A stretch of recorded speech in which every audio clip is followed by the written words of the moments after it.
बिस्मिल्लाहिर्रहमानिर्रहीम अस्सलामुअलैकुम दोस्तों, आज मैं पुदीने के पौधों को साल भर घना और सरसब्ज रखने वाली ऐसी खाद आपको बताऊंगा जिसके इस्तेमाल से आप जून के महीने में भी इस तरह का पुदीना अपने घर पे वो भी दोस्तों पोट में उगा सकेंगे। जो खाद मैं आपको पुदीने के पौधों के ऊपर इस्तेमाल करने के लिए बताने वाला हूं, उसके इस्तेमाल से पुदीने के पौधे सरसब्ज तो होंगे ही, इसके साथ साथ दोस्तों पुदीने के पौधों के अंदर ना तो कीड़े लगेंगे और ना ही बरसात के दिनों में पौधों के अंदर फंगस लगेगी।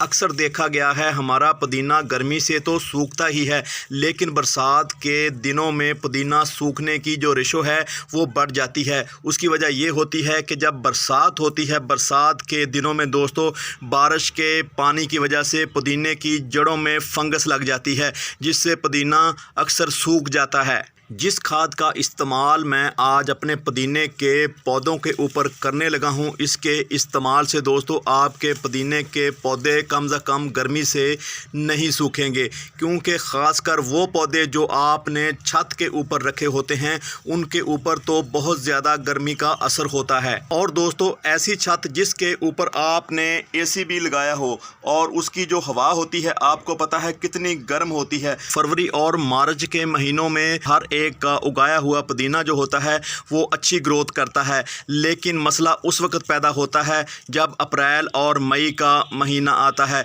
वही पुदीना जिसकी ग्रोथ बहुत तेज़ी से हो रही होती है आहिस्ता आहिस्ता सूखने लगता है। दोस्तों जो पुदीना पहले घना होता है उसकी ब्रांचें आहिस्ता आहिस्ता कम होने लगती हैं और उसके पत्ते जो हैं वो पीले होके गिरने लगते हैं। इस पुदीने के ऊपर कोई भी पत्ता आपको पीला नज़र नहीं आ रहा।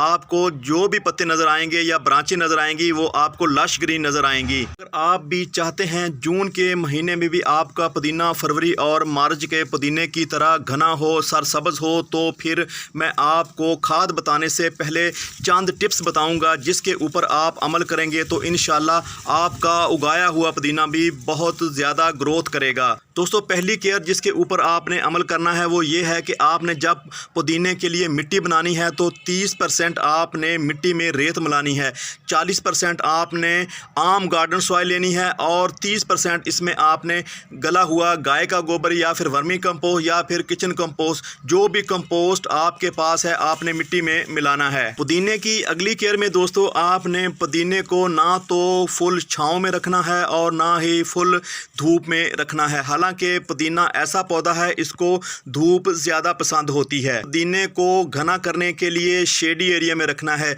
इसके लिए वो जो ग्रीन नेट वाला कपड़ा होता है वो इस्तेमाल करना है। आप देखेंगे उसके नीचे रखा हुआ पुदीना आपको फरवरी और मार्च के पुदीने की तरह घना और सरसब्ज नज़र आएगा। पुदीने की तीसरी केयर में आपने दोस्तों इस बात के ऊपर लाजमी अमल करना है, पुदीने को आपने जब भी पानी देना है या तो आपने सुबह के वक्त पानी देना है या फिर दोस्तों आपने शाम के वक्त पानी देना है। दोपहर के वक्त आपने एक काम करना है, आपने शावर की मदद से पुदीने के ऊपर पानी लाजमी छिड़कना है। याद रहे कि जो शावर है उसकी जो धार है उसको आपने बारीक कर लेना है।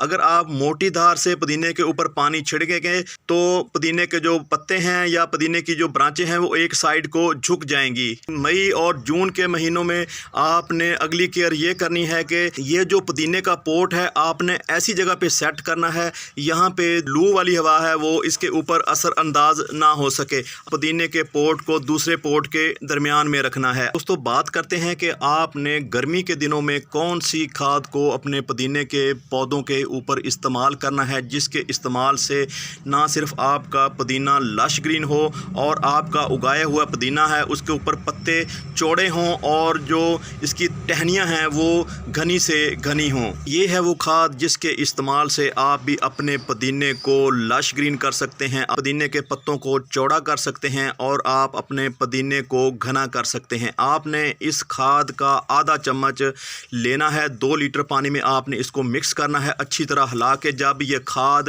पानी में अच्छी तरह हल हो जाए तो फिर आपने अपने पुदीने को इस खाद को दे देना है। ये है दोस्तों हल्दी। किचन में हल्दी के इस्तेमाल से आप अच्छी तरह वाकिफ़ हैं। जब हम हल्दी को खानों में इस्तेमाल करते हैं तो ये हमें बहुत सारी बीमारियों से बचाती है। बिल्कुल इसी तरह दोस्तों जब आप हल्दी को पौधों के ऊपर इस्तेमाल करते हैं तो ये पौधों को ना सिर्फ बीमारियों से बचाती है बल्कि पौधों को ताकत भी देती है, एक खाद के तौर पे काम करती है।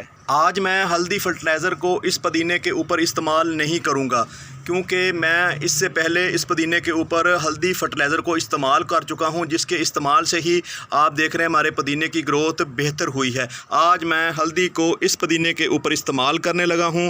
हालांकि दोस्तों इस पुदीने की ग्रोथ भी अच्छी थी। इस पुदीने के पौधों के साथ ऐसा क्या हुआ जिससे इस पुदीने की ग्रोथ मुतासर हुई, मैं आपको बताता हूँ कि मैं 2 या 3 दिन के लिए कहीं गया हुआ था तो मैं बच्चों को कह गया था कि इसको पानी डालना है। जैसा कि मैं वीडियो के आगाज़ में कह चुका हूं, जब भी आपने पानी डालना है या फिर आपने इसके ऊपर पानी का छिड़काव करना है तो आपने हल्की धार से इसके ऊपर पानी डालना है और पानी का छिड़काव करना है। जब आप ऐसे ही इसके ऊपर पानी अंडेल देते हैं तो इसकी ब्रांचें एक साइड को झुक जाती हैं। तो आज मैं यहाँ से पुदीने को हार्वेस्ट कर लूँगा और इसके ऊपर हल्दी फर्टिलाइज़र का इस्तेमाल करूँगा।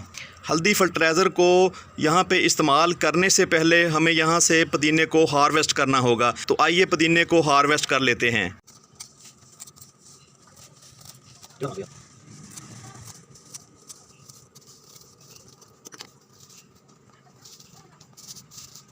तो दोस्तों ये है हल्दी फर्टिलाइज़र, इसको अच्छी तरह पानी में हल कर लें।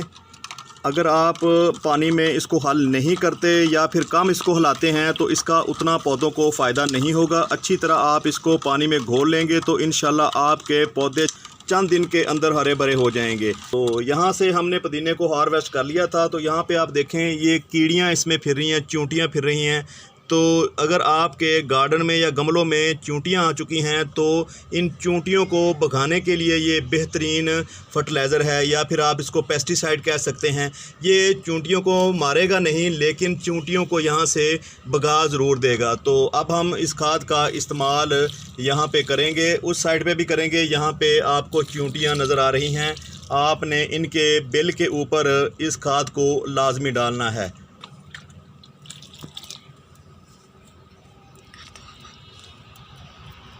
दोस्तों पुदीने को खाद हमने दे दी है, ये सुनी सुनाई बात नहीं है।